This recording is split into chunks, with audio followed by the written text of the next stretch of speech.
Hello and welcome to Gefet in the Daf. I'm Yael Shimroni, bringing to you together with Yeshivat Risha and Hadran, learning Iyun in your Daf Yomi Cute. And today we're going to learn a very famous a sugya well-known, well-quoted, and many lessons have been learned from the sugya of the oven of Achnai. And what we'll be doing today is learning 3 lessons using Rashi and Tosfot. And as we will see, the lessons that Rashi and Tosfot choose to teach us are slightly different from the usual famous learnings that people learn from this sugya. So I hope bringing back your Pesach goods into the closets and taking out the chametz again. So if you're still in delay in Daf Yomi, you can hold on to this year and take another look at the oven of Achnai. So let's begin. This story is so full of imagination and interest that it's been quoted all the time. I think many people learn the story at a very young age, even if they don't know how to learn Gemara. And the usual lesson that people learn from the story, and one of the famous lessons, is one quote from the Sugya, Lo b'shamayim hi, not in heaven, claiming that Torah is not in heaven anymore, it's in the hands of man. But as we will see, there are other lessons to be learned from the Sugya. And the first lesson that Rashi and Tosfot choose to teach us is a lesson that's important because people usually cut the Sugya short and don't take enough note to where it is placed in the Gemara. And now that you're learning Daf Yomi, you can understand Rashi and Tosfot much more and see where the Sugya is really aiming, what's the beginning and what's the end of the Sugya, and what's the bottom line. So let's just take a quick review over the Sugya. So as we know, there was this oven, the oven of Achnai, was a specific oven that the machloket between Chachamim and Rabbi Eliezer was whether or not it's considered a whole oven or was it already a broken oven? Why is that so important? If it's broken, even though it's whole, how do you make something that is whole and broken at the same time?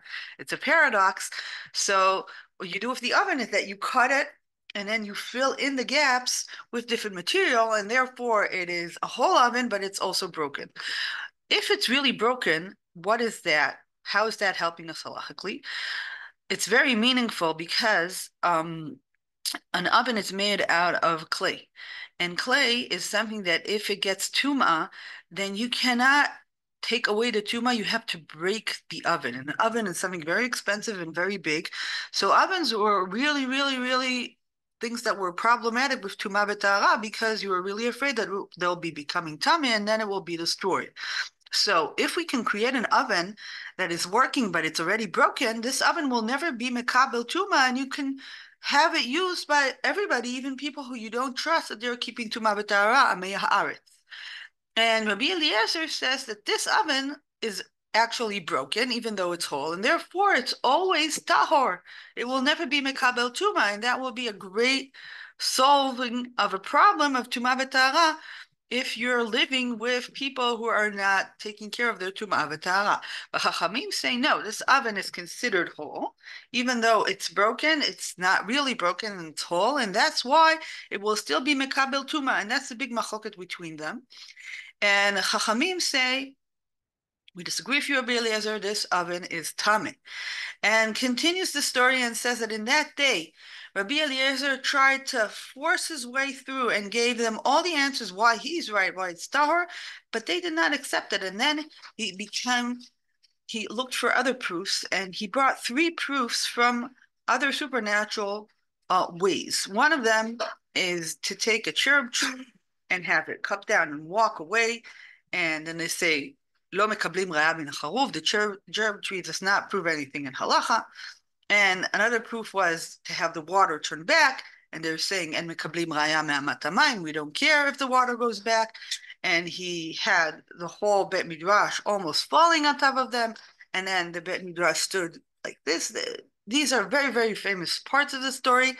And then the last proof of Rabbi Eliezer was, אם הלכה כמותי, תצא מן השמיים יוכיחו. The heavens will prove. יצאה בת קול ואמרה, מה לכם אצל רבי אליעזר, שהלכה כמותו בכל מקום. So we have a bat kol, a voice from heaven, saying that Rabbi Eliezer is always right, halacha ke Rabbi Eliezer. And then Rabbi Yoshua stands and says, לא בשמיים היא, not in heaven. And usually that's where the story ends. That's how people finish the story. But now that you're learning Daf Yomi, you see that the story has a continuation. Continues this story and says, at that time, Rabbi Eliezer didn't know that Chachamim were not accepting his halacha, and Chachamim, not only did they not accept his halacha, they were also gozer nidui on him. They cursed him, and they said nobody could learn Torah from him anymore, and that he should be an outcast. And Rabbi Akiva dresses up in black and goes to Rabbi Eliezer and lets him know that he's now considered an outcast. And then Rabbi Eliezer cries, and with each drop of a tear from his eye, the world destroys things. He cries, לקח העולם שליש בזיתים, שליש בחיטים, ושליש בשעורים, ויש אומרים, אף בצק שבידי אישה טפח. So, what happened here? The crime of Rabbi Eliezer is destroying goods in the world. And this crying is really where the story is aiming. Because if we continue to the end of the story, at the time that Rabbi Eliezer is crying, Rabban Gamliel is traveling on the ocean, and then a big wave comes and is about to kill him and destroy him. Says Rabban Gamliel, כי מדומה לי שאין זה לה בשביל אליעזר בן הורקנוס, עמד על רגליו ואמר, ריבונו של עולם, גלוי וידוע לפניך שלא לכבודי עשיתי ולא לכבוד בית אבא עשיתי, אלא לכבודך שלא ירבו מחלוקות בישראל. נח היה מזעפו. What do we see here? That even though Chachamim were right, Chachamim said it's not in heaven, and they turned Rabbi Eliezer into an outcast, but because Rabbi Eliezer is crying his tears, the world gets destroyed, and also almost Rabban Gamliel is killed. But at the end, Rabban Gamliel manages to keep away from being killed because he says to God, I didn't do it for myself, I did it for you. But that's not the end of the story. The story ends by Rabban Gamliel dying. How does Rabban Gamliel die? Because the sister of Rabban Gamliel was the wife of Rabbi Eliezer, Ima Shalom, and she was afraid that if Rabbi Eliezer will be nofel apayim, doing this, doing the tefillah of crying about what happened to him, then her brother will be killed. And every day she tried to make sure that Rabbi Eliezer will not do Nefilat Apayim. And one day she missed. And when she comes home and she sees Rabbi Eliezer putting his head down and crying, she says, you killed my brother. And at that time, the exact time, you hear a shofar blowing saying that Rabban Gamliel is dead. And asks her Rabbi Eliezer, how did you know that if I will pray and if I'll cry, then your brother will be killed? Says, Ima Shalom, כך מקובלני מבית אבי אבא, כל השערים ננעלים חוץ משערי עונה. That is the end of the story. And this end of the story is rarely quoted. And if we'll notice what Tosfot and Rashi say on the end of the story, they say that you have to go back to the sugya in its beginning. What is the sugya in its beginning? If we go back just one daf, one amud backwards, we see the Meimra of Rabbi Elazar. Amar Rabbi Elazar, מיום שנחרב בית המקדש ננעלו שערי תפילה, שנאמר כי גם כי יזעק וישבע עשתם תפילתי, ואף על פי ששערי תפילה ננעלו, שערי דמעות לא ננעלו, שנאמר שמעה תפילתי השם וישועתי האזינה על דמתי אל תחרש. How is crying connected to what you've been learning in Baba Metzia up till now? So we were learning Dinei Ona'ah. Those were the dinim that you've been learning now for a while. And we were talking about Ona'ah in selling and buying, that you can't have somebody sell too much or in a higher price or a lower price. You have to keep a certain price. So that's the dinim of Ona'ah. And suddenly the Sugya says that we're not caring only about Ona'ah and buying and selling. We should also care about Hona'at Varim. Let's look at the beginning of the Sugya. אמר רב חננה ברי דרב אידי, מהי דכתיב ולא תונו איש את עמיתו, אם שיתך בתורה ובמצוות אל תונאו,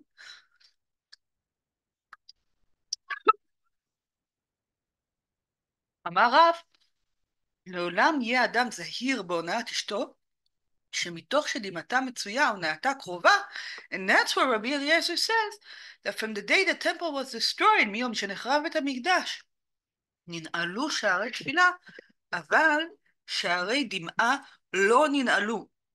And continues of Chisda and says, כל השערים ננעלים חוץ משערי הונאה.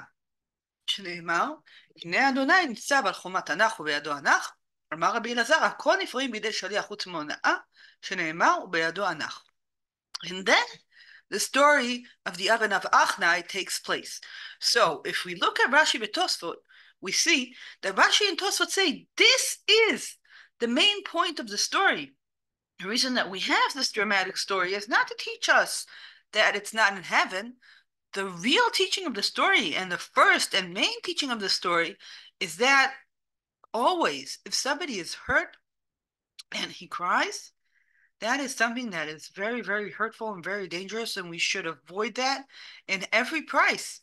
Rashi says, כל השערים ננעלים חוץ משערי הונאה, says Rashi, לפי שצר הלוי וקרוב להוריד דמעות. Crying, if you make somebody cry, that is a big sin. says תוספות, חוץ משערי הונאה, לפי שצר הלוי וקרוב להוריד דמעות, משמע משום דנפקא לאל מקרא דתהילים דשערי דמעה לא ננעלו. So Tosfot says, where does Rashi take this reading that crying is so important? Because of what we learned in the daf previously. That's the context of the story of Tanuro Shel Achnai. So the first learning from Tanuro Shel Achnai is not to learn that it's not in heaven, but a different lesson should be learned, that crying on Na'at Dvarim is something very, very, very, very dangerous. And this story of the oven of Achnai is a story of Chachamim who caused pain in another Chacham with the words. And even though the pain was rightly inflicted because Rabbi Eliezer was going against Chachamim, still a very heavy price was paid that Rabban Gamliel died because of the crying of Rabbi Eliezer. So the first lesson from the oven of Achnai is to know that even if you're right and even if you're righteous, if you cause the other party to cry because of your words, that price will be very heavy for the world and for yourself. So that's the first and most important lesson from Tanuro Shel Achnai, because that is the context where the oven of Achnai is brought into the Gemara. And you that are learning Daf Yomi can appreciate this context, and I really hope that next time you will teach this story, you will make sure to first bring it in its context to understand what Chachamim did to Rabbi Eliezer was not an easy thing and was actually, in many ways, a sin that they paid a heavy price for. So that's the first lesson we learned from Tanuro Shel Achnai according to Rashi and Tosfot. The second lesson is what everybody quotes, not in heaven. We do not listen to Bat Kol because the Torah is not in heaven. Is that, in fact, the right lesson to learn from this story? Let's look at what Rashi and Tosfot do here. So Tosfot is based on a very big question that we should all be asking. We've already learned Eruvim and Yevamot, and a very, very famous other sugya actually shows us that we are pasking according to a voice in heaven. What is that sugya? The sugya in Eruvin, Daf Yud Gimel, Amar Rav Abba, אמר שמואל, 3 שנים נחלקו בית שמאי ובית הלל, הללו אומרים הלכה כמותנו, והללו אומרים הלכה כמותנו, יצאה בת קול ואמרה, אלו ואלו דברי אלוקים חיינן בהלכה כבית הלל. This is a very, very famous sugya in Eruvin. The Bet Shammai and Bet Hillel are cholkim in many machlokot during the Shas. But once a voice from heaven came down and said, they're both right, but we're pasking halacha according to Bet Hillel. And the question for us is, are we actually pasking halacha according to Bet Hillel? And the truth is, yes. That's what the sugya continues and says. וכי מאחר שאלו ואלו דברי אלוקים חיים, מפני מה זכו בית הלל לקבוע הלכה כמותן? מפני שנוחים ועלובין היו ושונים דבריהם ודברי בית שמאי, ולא עוד אלא שמקדימים דברי בית שמאי לדבריהם. So here we have a sugya that says that we are pasking according to a voice from heaven. So this is a very big stira between two very famous sugyot that we like to quote all the time. The sugya of Tanur Rosh Hashanah in Daf Yutet and Nuntet and Baba Metzia says, not in heaven, we're not pasking according to Bat Kol. But the sugya in Eruvin Daf Yud Gimel says, we are pasking according to Bat Kol because Elu ve'elu divrei Elukim Chaim. But halacha kebet Hillel, how do we know that? Because a voice from heaven came down and said so. So, what are we supposed to learn here? From Eruvin or from Tanuro Shel Achnai? Is it indeed true that we can take the story Tanuro Shel Achnai, the oven of Achnai, and prove from it that the Torah is not in heaven? So this is a question that the Tosfot has been bothered by, and Tosfot is also based on another sugya, not only the sugya in Eruvin Yud Gimel, but also a sugya in Yevamot Yud Gimel and Yud Dalet. So let's look at that sugya first and see what's happening there. That sugya is quoting the sugya in Eruvin, and there's a very big and famous and dangerous machloket between Bet Hillel and Bet Shammai there, whether or not they're allowing to marry certain women. We'll not get into that sugya. If you want, there's a gefa that we did about the sugya in Yevamot when we learned that sugya. And here asks the Gemara, what happened after the Bat Kol came down from heaven and said that you should do halacha according to Bet Hillel? Did Bet Shammai continue to go according to their halacha, or did they listen to the voice from heaven and stop doing what they thought was right? So says the Gemara in Yevamot like this: Mi savart, asu Bet Shammai kedivrem? Lo asu Bet Shammai kedivrem. Rabbi Yochanan amar, asu ve'asu. So we see that there's a machloket here between the Amoraim, Chachamim and Rabbi Yochanan, and also the sugya says that it's a machloket between Rav and Shmuel. Rav amar lo asu bet Shammai kedivreim, u'Shmuel amar asu ve'asu. So Amoraim are asking, and there's a machloket whether or not Bet Shammai listened to the Bat Kol and didn't do what they thought was right, or did they continue doing what was right? Ask the sugya, Eimat.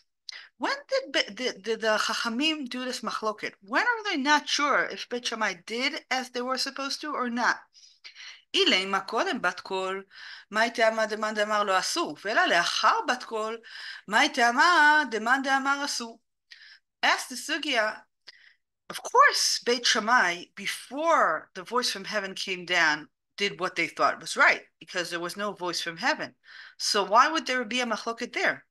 And if it's after the voice came down from heaven, we listen to the voice from heaven. So how could it be that Bet Shammai went against the voice from heaven? Continues the sugya and says, I'll explain. I can explain both scenarios, that maybe there's a machloket what Bet Shammai did before the voice from heaven came down, or maybe the machloket is after the voice from heaven came down. וכגם דבית הלל רובה, למאן דאמר לא עשו, דהה בית הלל רובה, ומאן דאמר עשו, כי להזינן בת הרובה, היכא דכי הדד אינינו, הכא בית שמאי מחדדי תפי. Says the sugya, before the voice from heaven came down, you can still see that there were two options to decide whether or not Bet Shammai actually practically did what they thought was right, or was it only a theoretical dispute? How could that be? Because, says the sugya, we think that Bet Hillel were always more than Bet Shammai. And as we know, halacha is that if you have Rabim and Mi'ut, you're going according to the Rabim. So that's why, even though Bet Shammai thought that Bet Hillel were wrong, of course, they went according to Bet Hillel because they were more than they were. So how can the other side of the Amorim think that Bet Shammai did what they thought, even if they were less? Explains the sugya, because Bet Shammai were not 100% sure whether this law of going according to the Rabbim is also relevant when the mute are smarter than the Rabbim. Bet Shammai were considered smarter than Bet Hillel. So if somebody is smarter than someone else, even if there are a lot of people, should they go according to the other people, or should they go according to their wisdom? So we see that Bet Shammai were not sure what the law was, and they were actually thinking that if they're smarter, they should still go according to their law. And that's why you had to have the voice from heaven to come down and say to them, listen, Even though you're smarter, you have to go according to Bet Hillel. So that's the first reading of the Sugya. Continues the Sugya and says, ויבעטהמה לאחר בת קול, מאן דאמר לא אסור, דאנפקא בת קול. ומאן דאמר אסור, רבי יהושע היא, דאמר אין משגיחין בבת קול. Says the Sugya, the same machloket, we can explain it after the voice from heaven came down. Maybe when the voice from heaven came down, Bet Shammai listened to it and stopped doing the halacha according to themselves because of the voice from heaven. But maybe they thought, like Rabbi Yoshua in our sugya, that you do not listen to a voice from heaven. So here we see that our sugya, the voice from heaven, saying that you don't listen to a voice from heaven, that's actually the da'ah of Bet Shammai. And when we're pasking halacha, that halacha is like Bet Hillel, we're pasking against the rule of not listening to a voice from heaven. So we're not really pasking halacha according to the story, the Oven of Achnai. We're actually pasking halacha according to the Sugya in Eruvin. And after we saw these two sugyot, let's look at what Rashi and Tosfot say and see that Tosfot on our sugya relates to all these sugyot and says that you can't take our sugya and learn halacha from it, that you don't listen to a voice in heaven. Let's see what Tosfot says. Lo b'shamayim hi, not in heaven. V'ha de'amar בפרק כמה דאבמות. דהלכה כבית הלל משום דיצאה בת קול, שני הכה שבא לחלוק על דברי תורה. דכתיב אחרי רבים להטות, אבל הטמא אדרבה, בית הלל רובה. אילאו דהבה מספקא לן, יזינא בת ערובה, משום דבית שמאי הבו חריפי תפי. Tosfot's first answer, when do we listen to a bat kol? Says Tosfot, usually we don't listen to a bat kol, we listen to the Rabbim. And in this story, Chachamim were more than Rabbi Eliezer, and that's why we don't listen to a bat kol, because it's written in the Torah that you have to go according to the Rabbim. But when we went to Eruvin, there we did listen to a bat kol, because there the bat kol was saying what was written in the Torah. There, Bet Shammai weren't sure whether or not we'll go according to wisdom or according to the Rabbim. And the bat kol came down and said, there, you're going according to the Rabbim. We listen to a bat kol. So when do we listen to a bat kol and when we don't? When the bat kol goes against a rule in the Torah, we don't listen to it. But when you have a suffix regarding a rule in the Torah, you do listen to a bat kol, because the bat kol teaches you what to do when you're not sure. When you are sure what halacha is, bat kol has no meaning. But when you yourself are in a suffix, bat kol has a lot of meaning. So according to the teruts, the first teruts of the Tosfot, do we not listen to a bat kol? No, bat kol is very helpful. Bat kol can help a person when he's unsure about a rule in the Torah. When you're sure about a rule of the Torah, of course you don't listen to what's in heaven. But when you're unsure, heaven can help. So that's the first teruts of the Tosfot. So no longer can we learn from Tanuro Shel Achnai that we don't listen to heaven. We dafka listen to heaven when we're not sure. Let's continue, because Tosfot has another teruts. Ve'od, דכאן לא יצא בת קול אלא משום כבודו דרבי אליעזר שאמר מן השמיים יוכיחו. The second teruts is more radical. Says the Tosfot, actually, we do listen to voices from heaven. But if the voices from heaven are not serious, then we don't listen to them. This voice from heaven was not a serious voice from heaven. From the story, it is very clear that it was coming down only to honor Rabbi Eliezer. It wasn't really a bat kol who came to tell us what to do. It was a bat kol who was there to protect the honor of Rabbi Eliezer. So when voices from heaven are protecting honor and they're only there to be nice, then we don't listen to them. But when they're there to be pasking, we do listen to them. So going back to the two terutzim of Tosfot, do we not listen to voices from heaven? No, not at all. We listen to voices in heaven. We just have to listen well, whether or not the voices are serious or not. And according to Tosfot, the sugya in Eruvin is actually stronger than the sugya here, because obviously we do listen. We just need to understand when do we listen and when we don't. Continues the Tosfot and says, Rabbi Yoshua in our sugya was cholek on all of that. Rabbi Yoshua in our sugya really does think that you never listen to voices in heaven, but his thoughts and his statement was not accepted halachically. The statement that was accepted is that we do listen to Bnot Kol, like in Yevamot and in Urim.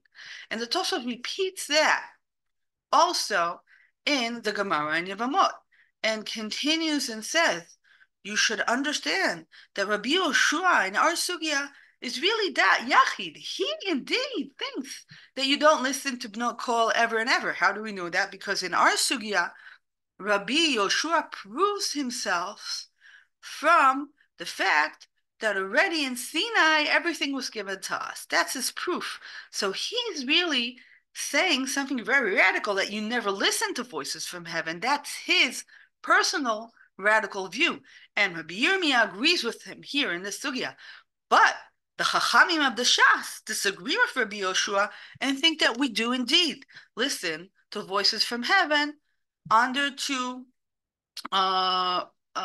in two ways. One is that when we're sure that the voice in heaven is really being pasking and not only doing something which is for somebody's honor, and also the voice in heaven can only help us reach conclusions when we're not sure what's written in the Torah. When something is clear in the Torah, of course we do not listen to something from heaven, even if it's a voice from heaven. So we see that we have here two lessons from Tosfot, which are not the classic lessons in Tanur Shel Achnai. The first lesson is that even if you're right, if you're hurting somebody's feeling and he cries, that will be very, very, very problematic, a big sin and a big warning not to do such a thing and to pay a very heavy price. That was the first lesson. The second lesson was that even though it's written here that we don't listen to voices in heaven, that is only a dat yachid of Rabbi Yoshua. But Chachamim think that we do listen to voices from heaven in certain circumstances. And what is the third lesson that Tosfot chooses to teach us in Tanur Shel Achnai? And I think this is not as central, but still very meaningful and interesting.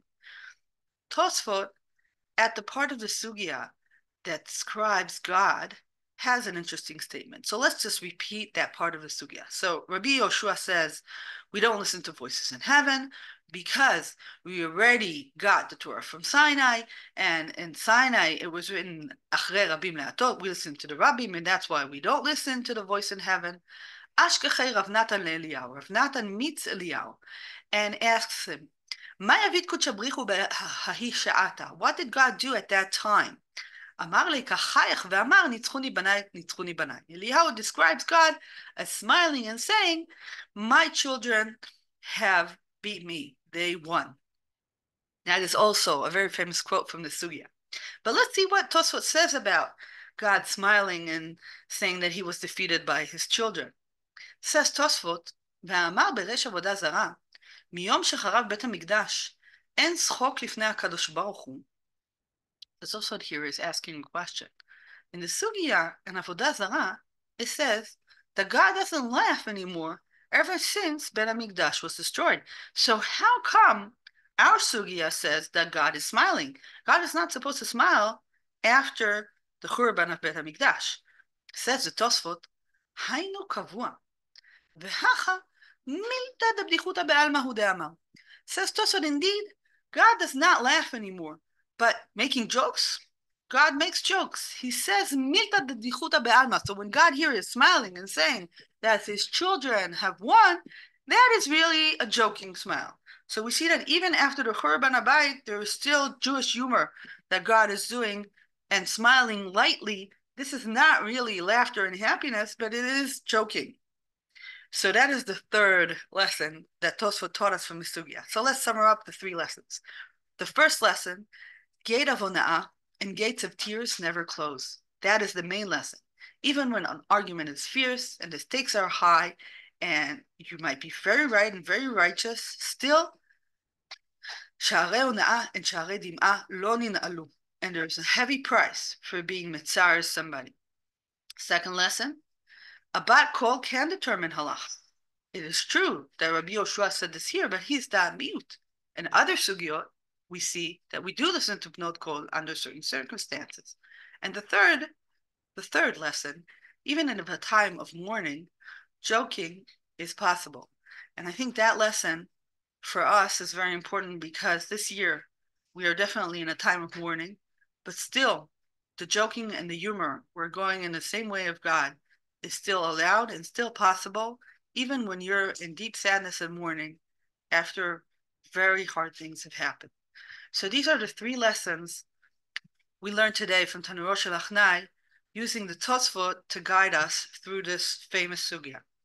So I hope you found the Tosfot meaningful, and Be'ezrat Hashem will be meeting again next week in Sfirat HaOmer to continue learning together a bit of Iyun in your Bkiut Daf Yomi. Take care and have a safe and happy and healthy summer.